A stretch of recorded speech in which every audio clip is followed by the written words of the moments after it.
are really neat. We don't use them very much, okay? Good. But there's some interesting properties that we want to study because they can be useful in maritime or airplane applications. So maritime would be boating, right? In the military, and if you're on an aircraft carrier, in the control center, we'll have a radar, right, to detect incoming aircraft. Most radars are based on a parabola, which has a focus. It sends out a signal. Let's say you have this Chinese warship. You know, your signal, boing, woo, and it bounces off and it comes back, boing. And you can tell how far away based on the distance that radio wave, or time that radio wave takes to go there and back. Does it actually make that sound? Okay? No. That was my sound effects. I'm trying to make it cool. Okay. So this is spinning around in a circle, constantly sending signals and receiving signals, right? But it can only face one direction at any one moment, correct? That parabola. So in order to make radar faster for military applications and more efficient, they build them in the shape of a hyperbola, where there are two dishes facing opposite ways. Now they double the speed of reception, right? So now you've got a Chinese warship out there, and you've got an Iranian warship out here, and we can now blow them both up because we're really cool and we're Americans, right? Okay. So this shape here. That's going to get you demonetized. Is a hyperbola. Yes. Let me just say this. If I ever run for president, my YouTube channel will be deleted. Okay. So that's a hyperbola. Okay? You know, WikiLeaks releases it. How presidential elections work. You know what? I'm going to draw that bigger. Let's draw it bigger.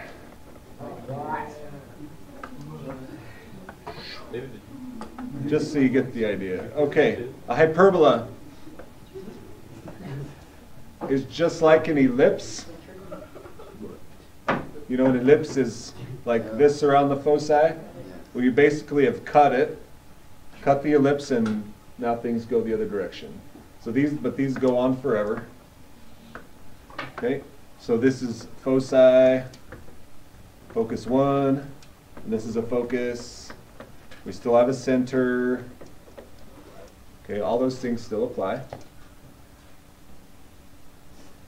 The distance from the center to the focus is, can you guess it? C. Yeah. Splendid. Just like an ellipse. Okay. How will I find A and B? We still need A, B, and C for a hyperbola. Okay. Does it look like this still has a major and a minor axis? Yes. Okay, major axis would be flowing horizontally here, right? So there's still a major axis.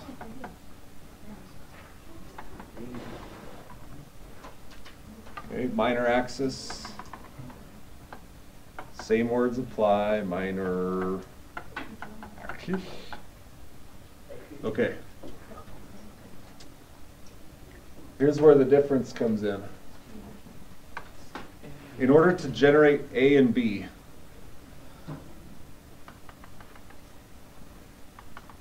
we draw a box Find the area. based on the foci. So this is a vertical line and a vertical line, and then you connect them with horizontal lines. So it's a rectangle. Okay. Why do you have to, is there a specific height you have to go every time?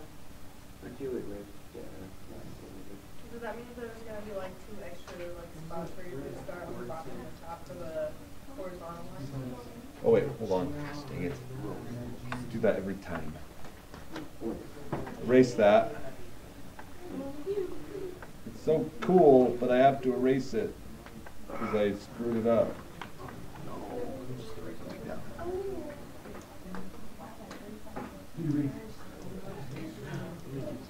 I'm struggling here. Oh, that's right. Okay.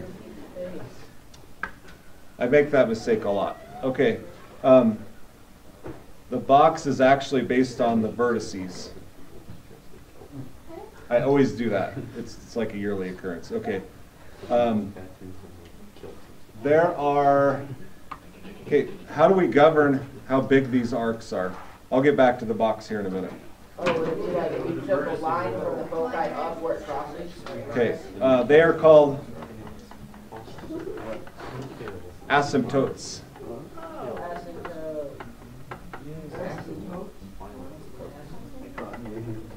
Is not a permission to cuss word. Yeah. Stop it. Did you speak again? Okay, those are called asymptotes. Do the arcs ever touch them? No. Once. No. It's an asymptote. We don't touch them. Okay, so the curves get really, really close but never touch them. Okay? The boxes I was telling you about are governed by the vertices and the asymptote intersections. I thought it doesn't have a touch. The box is not a part of the graph. No, but I thought the aspect doesn't touch. They don't touch the graph. It's where the box. Well, how do you So if you draw a vertical line through the vertex, it hits the asymptotes, top and bottom.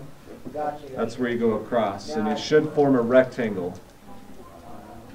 Okay, which value is A? from the center to the top of the box? Did A go with the major or minor axis? It's the other way. On an ellipse, yeah. So that right there is A, So now A is the circle. and that's B. No. My drawing is just not accurate. Oh. Okay. So A always goes with the major axis. Again, it's always bigger. All the same themes apply as ellipses. My drawing is just not perfect. A goes with the major axis because it's bigger. B is the minor axis.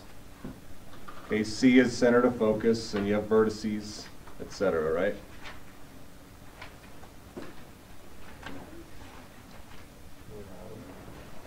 No, not yet. The equation of this hyperbola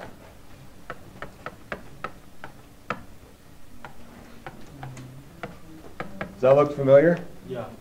What does an ellipse have in it? In the middle. Plus sign. Yeah, so what is a hyperbola? A minus sign. There's your difference. Yeah. Okay, so an ellipse is plus, a hyperbola is minus. Okay, and your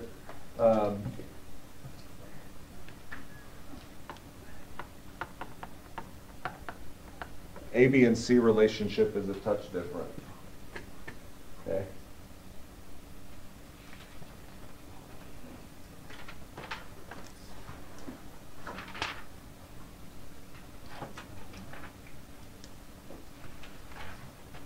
This is horizontal, right? This. Like your major axis is with the X. If you have a vertical, the A squared has to be with the Y, correct? Yes, sir. But the Y has to be over here. Because of the minus sign, we can't just flip things whenever we want. So this has to be Y minus K squared over A squared minus X minus H. So you just make sure the A is on the left. For a hyperbola, the A is always on the left. Yeah. Okay. So you could use the same rule for ellipses if you want. But so ellipses can also ellipses and hyperbolas, just an FYI, can also be slanted. That brings a whole different ball game into it. Okay. You know, I could make an ellipse on a slant. Freak out, don't worry about it, I'm not going to require it. I can't ever remember in my mathematical career doing one of those problems. And I've taken a lot of math classes. Don't be, I'm not. All right.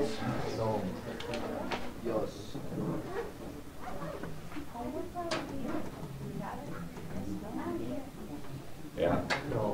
All right, so we'll just leave it there at what is a hyperbola? Okay. We just don't have time. I'm not concerned about it. We are half oval. Yeah. Again, just keeping in mind Yes. you know, major, minor axis. Very, very similar to an ellipse with just the difference there.